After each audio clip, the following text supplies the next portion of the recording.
हमारे शहर उल्लासनगर में आए दिन इमारतों की स्लैब गिरने की खबरें सामने आ रही हैं। ऐसे मामलों में लोगों की दर्दनाक मृत्यु की खबरें और लोगों के जख्मी होने की खबरें भी आ रही हैं। ऐसे में शहर का हर एक व्यक्ति डर के माहौल में जी रहा है। इसी बात को ध्यान में रखते हुए दादा दयाल दास छतलानी फाउंडेशन, दीपक छतलानी और उनके सारे साथियों ने पालक मंत्री एकनाथ शिंदे जी से एक मांग की है और इसी के साथ साथ हाल ही में साई शक्ति इमारत के रहवासियों के लिए शिकारपुरी धर्मशाला में सुविधा उपलब्ध करवा कर दी गई है। क्या है ये मांग और क्या है ये पूरी खबर, आइए आपको दिखाते हैं। जैसा कि आपने देखा, कल शहर में बहुत ही दर्दनाक हादसा हुआ। साई शक्ति इमारत में स्लैब गिरा और उसमें 7 लोगों की मौत हो गई। उससे पहले लास्ट 10 दिन पहले मोहनी पैलेस में 5 लोगों की मौत हुई। टोटल उल्लासनगर में आज लगभग लास्ट 10-12 सालों में ऐसे ही कम से कम 35 बिल्डिंगों का हादसा हुआ है। 50 बिल्डिंगें खाली कराई गई हैं, जिसमें 40 लोगों की मौत हो चुकी है और कम से कम 6000 लोग आज बेघर हो चुके हैं। तो इस मुद्दे में क्यों सरकार हमको मदद नहीं कर रही है? हमारी सरकार से सिर्फ 2 ही मांगे हैं कि जो 2019 में जो 4 FSI का कायदा आया था, वो कायदा हमको इम्प्लीमेंटेशन करके UMC को परमिशन दी जाए कि जैसे जो बिल्डिंग है वो 4 FSI में बने। और जो लोग बेघर हो रहे हैं उनके लिए एक शहर में 800,000 फ्लैट की ट्रांजिट कैम्प चाहिए। मैंने कल सुना है कि इंजीनियर ने बताया कि ट्रांजिट कैम्प का वर्क ऑर्डर उसको मिला है। वो शायद कोई 50-60 फ्लैट की ट्रांजिट कैम्प का वर्क ऑर्डर UMC ने निकाला है, लेकिन एक परमानेंट ट्रांजिट कैम्प हमको कम से कम 800,000 फ्लैट्स की चाहिए। अगर ये ट्रांजिट कैम्प हमको मिल जाती है तो लोग बेघर होने से बच जाएंगे। और अगर FSI की परमिशन मिल जाती है 4 FSI की, तो वो बिल्डिंगें वापस बन जाएंगी। उल्लासनगर में कम से कम 1000 से 2000 बिल्डिंगें रीडेवलपमेंट के लिए रेडी हैं। अगर उसके लिए इलाज नहीं हुआ तो सब बिल्डिंगें ऐसे ही गिरती रहेंगी, शहर में ऐसे ही हादसे होते रहेंगे और ऐसे ही लोग दुखी होते रहेंगे।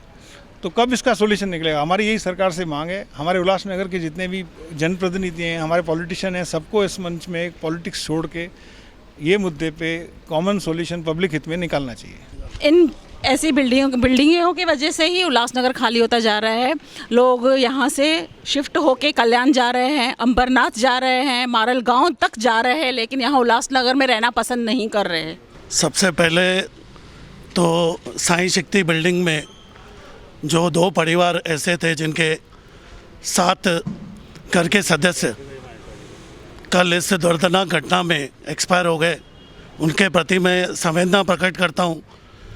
मेरे संगठन UTA जो व्यापारी संगठन है और मेरे NGO दादा दयाल दास छतलानी फाउंडेशन और मेरे दीपू भाई ताराचंद सेठ, जो हमारी टीम यहाँ पर इस वार्ड के परिसर में ही रहती है, जो हमेशा किसी भी घटना के समय में सहयोग देते रहते हैं। ऐसी घटना कभी शहर में घटे नहीं।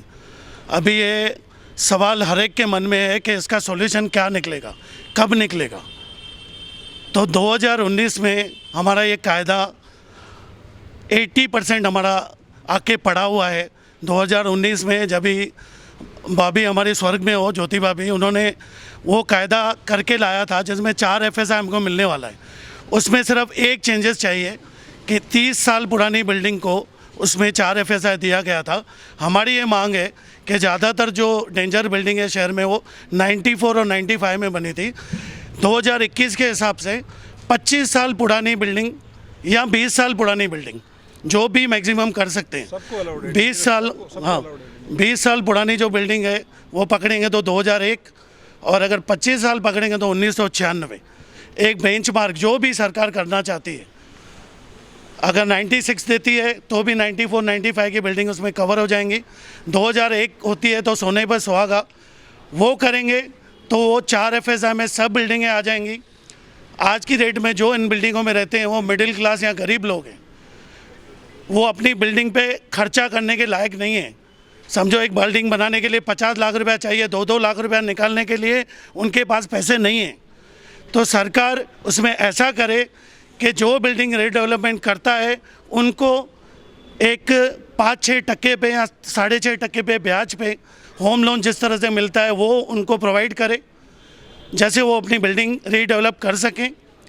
दूसरा एक सबसे बड़ा जो विषय है कि टाइटल है जो बिल्डिंगों का, जो बिल्डिंग का टाइटल है वो बिल्डिंग का टाइटल क्लियर नहीं है। क्यों क्लियर नहीं है? कि 20 रुपये या 10 रुपये के स्टैम्प पेपर पे जो हमने बिल्डिंगें ली हैं वो कोऑपरेटिव सोसाइटी नहीं बनी है। तो जो बिल्डर से कोऑपरेटिव सोसाइटी को जो टाइटल जाता है, इसको हम लोग कन्वेंस डीड बोलते हैं, वो यहाँ पर 95% बिल्डिंगों के पास नहीं है।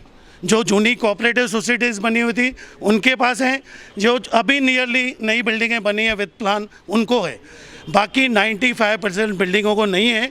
हमारे मित्र रोहित साल्वे जी अभी अभी मिनिस्टर से 2 दिन पहले मिल के आए हैं, जिनके हाथ में वो है कि अगर किसी का 20 रुपये के स्टैम्प पेपर पे घर है तो उसे नॉमिनल चार्ज लेकर उसको कोऑपरेटिव बिल्डिंग घोषित किया जाए। ये हमारी दूसरी मांग है।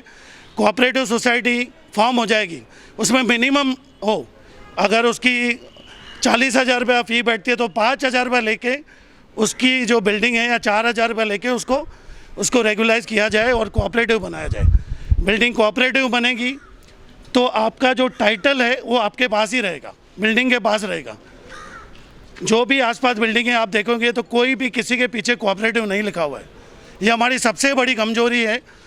अभी जो गुजर चुका उसको हम लोग बदल नहीं सकते। हमको सॉल्यूशन के लिए देखना है। किसी को गाली देने से, किसी को कुछ बोलने से हमारा कुछ भला नहीं होने वाला है। 2019 में जो कायदा आके पड़ा है उसको हम लोग आगे बढ़ाएं। शहर के जो नेता हैं, मंगलवार को मुझे मालूम पड़ा है कि इस विषय पर मीटिंग है। हमारी हाथ जोड़कर हमारे शहर के नेताओं से ये विनती है, जैसे हमारे एक्सपर्ट हैं मोती जी या दूसरे शहर के जो एक्सपर्ट हैं, शहर के आर्किटेक्ट्स हैं, इंजीनियर हैं, उनको अपने साथ लेके जाएं। अगर आपको टेक्निकल नॉलेज नहीं है तो उनको लेके जाकर इस विषय पर एक तो 4 FSI 20 साल या 25 साल पुरानी बिल्डिंगों को मिले, कोऑपरेटिव सोसाइटी करने के लिए एक नॉमिनल जो स्टैम्प ड्यूटी छोड़कर बढ़कर कुछ भी गवर्नमेंट को पैसा देकर हम अपनी बिल्डिंग रेगुलाइज करा सकें कोऑपरेटिव। हमको ज़मीन का हक मिले हमारा। अभी ऐसे भी हुआ है कुछ जगह पे कि बिल्डिंग गिर गई है, जिस बिल्डर ने वो बनाया वो बिल्डर बोलता है ये मेरी प्रॉपर्टी है, वो ये बिल्डिंग से कमा के निकल गया। तो दूसरी एक बात सबसे इम्पॉर्टेंट, जो अभी बिल्डिंग है ऐसी हालत में नहीं है जो बिल्डिंग गिरने वाली नहीं है, लेकिन उनको थोड़ी बहुत रिपेयर की ज़रूरत है। तो मेरी हाथ जोड़कर शहर के जितने भी लोग ये सुन रहे हैं, जो नगरवासी हैं, अगर बिल्डिंग में आपको कुछ 5-10 हज़ार रुपया शेयर आता है तो मेहरबानी करके कोऑपरेट करें अपने बिल्डिंग के सेक्रेटरी को, चेयरमैन को। जो हमारे शहर में हालत है, 20 में से 5 जन पैसा नहीं देते हैं। उन 5 जनों के कारण पूरी बिल्डिंग आगे चल के 5-10 साल में गिर जाती है, लोग मरते हैं। मैं बोलता हूँ उसके जिम्मेदार ये लोग भी हैं जो मेंटेनेंस नहीं देते हैं। शहर में ऐसी कोई संस्था बने, ऐसा कोई टीम बने, जो लोग ऐसा कोऑपरेट नहीं करते हैं बिल्डिंग को, उनके पास जाके उनसे बात करें, डिफॉल्टर डिक्लेयर, उनको डिफॉल्टर। और एक बार आपको और बताऊं, अगर कोऑपरेटिव सोसाइटी बन गई तो आप उनसे जो है उनका हक उनको मिलेगा। और जो कोऑपरेट नहीं करता है, कोऑपरेटिव लॉ में है कि वो आप उनसे वो कंसेंट ले सकते हो पूरा। अगर कोई मेंटेनेंस नहीं देता है तो आपको 18% मतलब 1.5% महीने का ब्याज से उसको पैसा लेने का आपको अधिकार है। पहले आपको कोऑपरेटिव करनी पड़ेगी बिल्डिंग। एक दूसरे को दोष देते रहेंगे। क्यों हमारे शहर से लोग पलायन कर रहे हैं? किसी को शौक नहीं है अपनी कर्म भूमि छोड़ने का, ये भूमि छोड़ने का। इससे सब लोग आगे बढ़े, हमने पैसे इधर कमाए हैं। किसी को शौक नहीं है अपनी भूमि छोड़ने का। हमारे बड़े यहाँ पर पैदा हुए, जब हिंदुस्तान पाकिस्तान का पार्टीशन हुआ, हमारे लोग अपने धर्म के खातिर यहाँ पर आए, तिनका जोड़कर, पापड़ बेचकर, गरीबी देखकर उन्होंने इतना बड़ा हमारा शहर बनाया है। तो उसको अभी जो मीटिंग है मंगलवार को, हमको रिजल्ट देवे शहर के नेता। मैं बोलूँगा वो रिजल्ट जल्द से जल्द मिले। जो 3 मांगे मैंने बोली है, ट्रांजिट कैम्प ऐड कर लीजिए। हाँ, 4 बातें। एक, हमको 20 साल पुरानी बिल्डिंगों को 4 FSI मिले।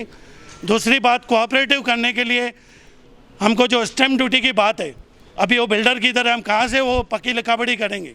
वो एक रेवेन्यू डिपार्टमेंट के हाथ में है। वो रेवेन्यू डिपार्टमेंट हमारे लिए लेके आए। 20 फ्लैट हैं, 3-4 हज़ार रुपये दंड भर के उसको आप कोऑपरेटिव डिक्लेयर कीजिए तो हमको अपने ज़मीन का हक मिले।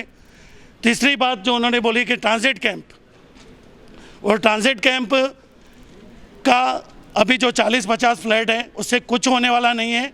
शहर में आज के रेट में 100 से ज़्यादा ऐसी बिल्डिंग हैं जो बहुत ख़तरनाक हालत में हैं, और जो अभी ऑडिटर का बिल्डिंग को दिया है, जैसे अभी साई शक्ति बिल्डिंग की आपको बात बताऊँ, उनका कहना है कि हमको कोई नोटिस ही नहीं मिला है। ठीक है, इसमें 2 बातें हैं।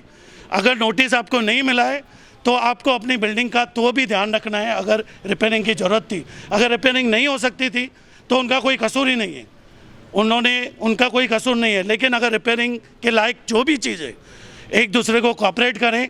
हम लोग एक फैमिली की तरह रहते हैं एक बिल्डिंग में, एक दूसरे को कोऑपरेट करें। जो मेंटेनेंस है, छोटा बहुत खर्चा है जो अर्जेंट है, वो करवा कर, कुछ भी आपको सहयोग चाहिए, हमारे यूटीए की टीम या हमारी जो टीम यहाँ पर खड़ी है, ताराचंद सेठ हैं, दीपू हैं, बिट्टू सेठ हैं, मोती भाई हैं, आप किसी से भी कांटेक्ट कर सकते हैं। महानगर पालिका से आपको जो भी सहयोग चाहिए हम लोग करेंगे। लेकिन दूसरी बात ऐसी है कि जैसे मैं यूटीए व्यापारी एसोसिएशन का कार्याध्यक्ष भी हूँ, मैं बोलूँगा कि जल्द से जल्द दुकानें खुले, सबका धंधा व्यापार आगे बढ़े। फिर ये जो कानून हमको, जो हमारे शहर की महाराष्ट्र शहर के नेता जाकर महाराष्ट्र सरकार से लेकर आए, हमारे लिए बहुत अच्छी बात यह है कि हमारे जो पालक मंत्री हैं वही यूटी मिनिस्टर है, अर्बन डेवलपमेंट मिनिस्ट्री उनके पास है। ये सब कानून पास करने का अधिकार उनके पास ही है। कल वो आए थे और पहले भी उस दिन जो बिल्डिंग गिरी तो हमारे एमपी श्रीकांत शिंदे जी आए थे। मैं उनसे कहूँगा कि आप महाराष्ट्र के नेता हो, लेकिन इस यहाँ सर तो आपका बेटा एमपी है, इस शहर से आपका बेटा एमपी है, ये हमको काम करके दीजिए, हम आपको ज़िंदगी भर नहीं भूलेंगे। मैं ज्योति भाभी को भी आज याद कर रहा हूँ, उन्होंने 2019 में 80% हमारा काम कर दिया है, बाकी 20% काम फाइनल कराकर शहर को जल्द से जल्द रिजल्ट दीजिए। मैं हाथ जोड़कर प्रार्थना करता हूँ जैसे और किसी की जान इस शहर में नहीं जाए।